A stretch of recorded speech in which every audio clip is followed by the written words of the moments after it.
I killed Nathan Hale. I had no choice. He was becoming one of them. He could have stopped me, but I think he wanted to die. At least that's what I keep telling myself. This train and everything on it. You stop it now, and nobody gets hurt. We will not stop. You have no right. You want to do it the hard way? Okay by me. Light 'em up, boys.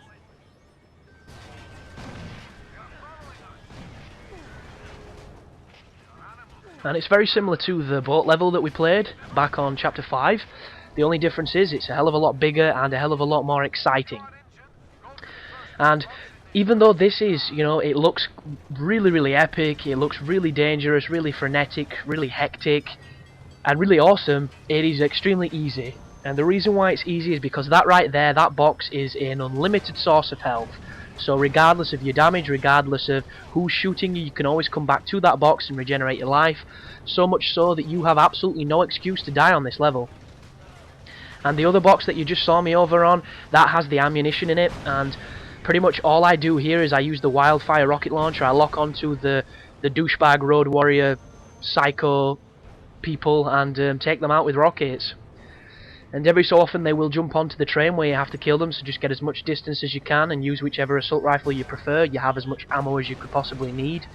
You could probably even just go sit at the front end of the train and hide between the boxes and never have to fire at anything, but this is a hell of a lot more exciting, and as I've mentioned, you're not in any real risk to die, so just enjoy it.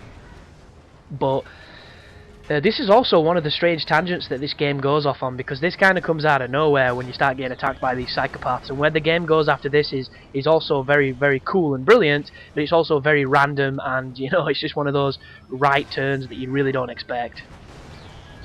One thing to bear in mind as well with this rocket launcher is, because of the nature of this level, the train passes a hell of a lot of those telephone poles, the telegraph poles, whatever the hell they are. So when you're aiming with your rocket launcher, there is every chance that the rocket's going to blow up on impact with some bullshit in the level, so be very careful. The carbine is a very cool weapon that you've only just got, and the secondary function of it is obviously the grenade launcher, something with used in every resistance, and with unlimited ammo you can keep spamming that if you don't trust the wildfire. And because this is kind of simple, I am going to talk about some other stuff, and the first thing I'm going to mention is I was really terrified that you weren't going to get the carbine in the single player on this game, because in all honesty, in the previous Resistances, the carbine and the bullseye kind of cancelled each other out. There was always a lot of carbine ammo, there was always a lot of bullseye ammo, and both of them were pretty much very good assault rifles that had two very different secondary effects. So it was more of a personal choice thing on which one you carried. And especially on Resistance 2, where you could only carry two weapons at a time, which was fucking sacrilegious if you ask me, but it's still a really good game. So on this game, when you started off with a bullseye, and the bullseye seemed to be the only thing everybody was talking about, I kind of thought that the Folsom carbine wasn't going to be in it, and to me that is heresy, because it's the staple gun of the series. It's the nicest and best gun on the first Resistance, if you ask me, because it's the gun you start with, and it's the gun that you'll be using towards the end of the game, because it's accurate, it's fast, and it's strong. It's a brilliant weapon. And on this game, it is a little bit different, because it seems to have a hell of a lot more recoil than I remember. But it's still a super useful gun. The only problem is, you don't get it till Chapter 13, and there's only 20 chapters in the game, and to me, that is bullshit. I almost wish that the new Game Plus that you can do with the upgrades would allow you to have all the weapons, and there is a cheap to have, I think, all the weapons, but it costs a lot of points, and you get points by getting trophies and things. So, it's just a bit of a shame, because I do love it as a gun. And, seeing as I've just mentioned Resistance 2, I might as well go on to the topic that I noticed on Giant Bomb the other day. And I was listening to the Bombcast, which is obviously Giant Bomb's podcast, which is absolutely brilliant if you've never heard it. It's 2.5 hours every week of just pure awesome insanity, and it's really fun, really cool to play games to, and I listen to it religiously. The only problem is, they were shitting on Resistance 2, and I mean full on fucking, this was like a scat fetish with how much feces was getting laid on that game, and I love Resistance 2. Don't get me wrong, the first Resistance Fall of Man is probably my favourite game on the PS3, because it's kind of innocent in what it is. It's not your conventional first-person shooter. It's got elements of like Doom and Serious Sam in it, where the circle strafing that kind of works but doesn't work, and it's more about, you know, erratic movement than popping out of cover and popping back into cover. And it's got a lot of old-school mechanics like the weapon wheel and tons of ridiculous guns akin to like the early Turoks. It's a brilliant game, but the Resistance 2, they changed a hell of a lot of things and it pissed a hell of a lot of people off, but it was still a fantastic game. The campaign is fun as hell. It's got some of the biggest bosses, it's got some really, really awesome set pieces. There's the multiplayer, which I hated because everybody took too many bullets to die. Friendly fire was always on, so you just got the wankers that team killed, and I didn't like the multiplayer at all. But the co-op multiplayer was fucking great. 8-man co-op, doing single-player scenarios that you could scale with difficulty, and you could have 8 people in them. It was so good. It had a progressive level system, it had unlockable weapons. It is probably the finest mode on any game I have ever played, and I can say this hands down. If it was on the Xbox, I'd still be playing it now. The only reason I don't play it as much as I want to is because I'm the only person out of all my friends who owns a PS3, because the rest of my friends think the PS3 is a piece of shit with no games. And sure, it doesn't have the strongest of lineup of games, it does have some fantastic exclusives, but it's still a valid console, and unfortunately I'm the only person with it, so I couldn't play it all that often because everybody else was doing multiplayers on the 360, I was playing Resistance 2, and it is such a great game. Don't let anybody put you off that game. It is nothing on the first one, and they changed a hell of a lot of things, but it's still fantastic. But when the guys start dropping onto the train, they'll come in clusters in certain areas, and once you've played the level, you'll know where they come from. And if you watch this video, you'll have a good idea as well, so just get as much distance as you can and shoot them with whichever gun you fancy. I'm using the carbine because I love it and I've only just got it. Another good strategy that you've seen me use is throwing the hedgehog mines down, because they will kill a bunch of them. And right then, if you hop over and you get some ammo before you disconnect the crate, that is the last opportunity to get ammo on this level. So from now on, you're going to have to be a little bit more vigilant with your shot.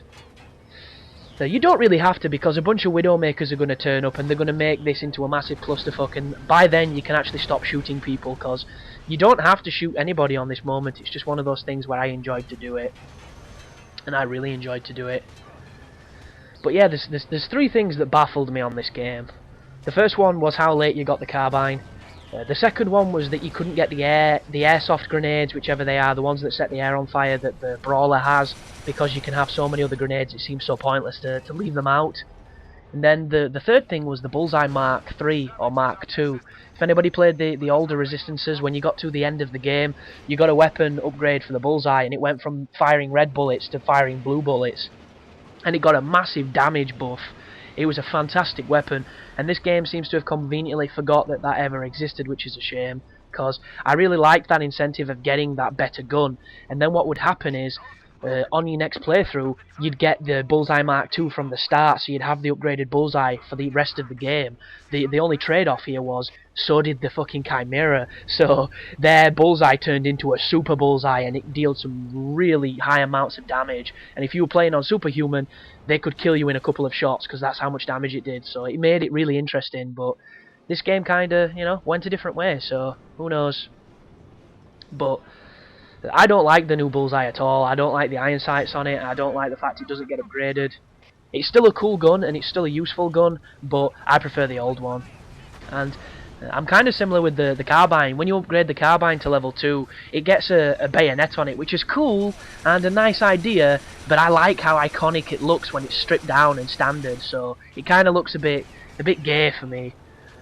And I use gay as kind of a euphemism for anything that is shit. I don't mean to offend anybody that is gay, because, you know, you make your own decisions in this life. Don't let anybody sway you any other way.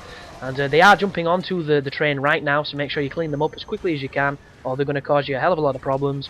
And because the cover's getting stripped away on the train, it is a lot easier to get shot. I don't know what was happening right here, because these guys are kind of stood in the animation of about to jump over, but they never do. So I just give them a lovely bullet facial and finish them off. There is a trophy here as well for destroying so many of the vehicles with your wildfire rocket launcher. There's also another trophy for killing so many drivers.